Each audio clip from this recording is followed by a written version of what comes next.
You're watching Mint Wide Angle. I'm Anindya Chakravarti, and today I will be talking about that shocking December retail inflation number, which is the highest it has been since July 2014. That is just a couple of months after Narendra Modi first became India's Prime Minister.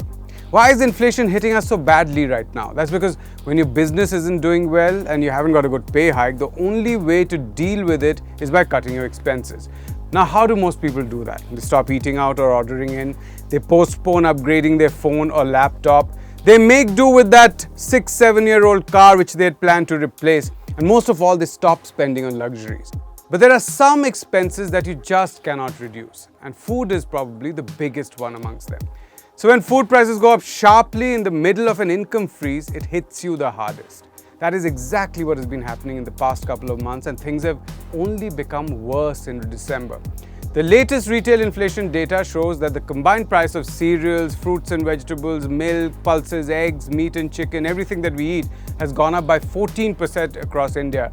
In cities and towns, the jump is even bigger. It's a whopping 16%. And if you take the price rise in vegetables in urban India, it has gone up by 75%. I repeat, 75%.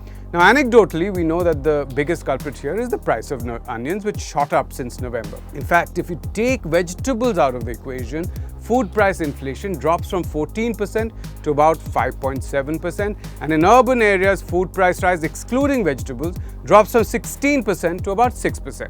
The other big contributor to food price rise is the price of dal or pulses. That's up over 15% across India and nearly 17% in cities and towns.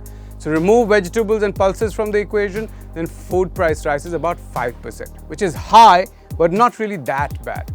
The price of onions, garlic, potatoes is already cooling down, and if the government manages supplies better, they should drop further. But experts say that the price of pulses will remain sticky for some time, so the government has to act here. But should we really start getting worried about inflation?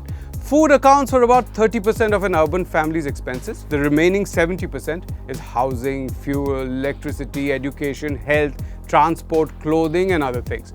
Retail prices of these non-food things have gone up by about 4.3% in urban India and 3.8% when you include villages. That is above the RBI's comfort level of 4% when it comes to towns and cities, but overall it isn't.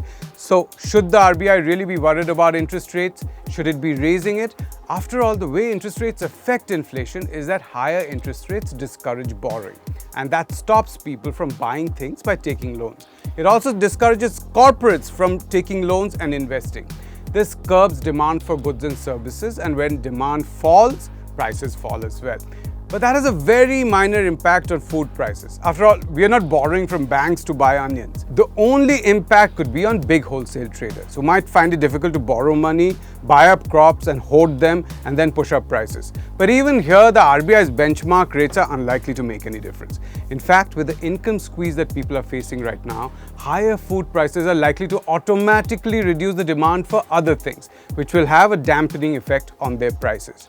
The only thing that the RBI has to watch out for is the price of oil. If the US-Iran standoff leads to crude prices shooting up, then everything around it will be affected as well. It will then be a hard choice for the RBI, whether to raise rates or ignore inflation to stimulate growth.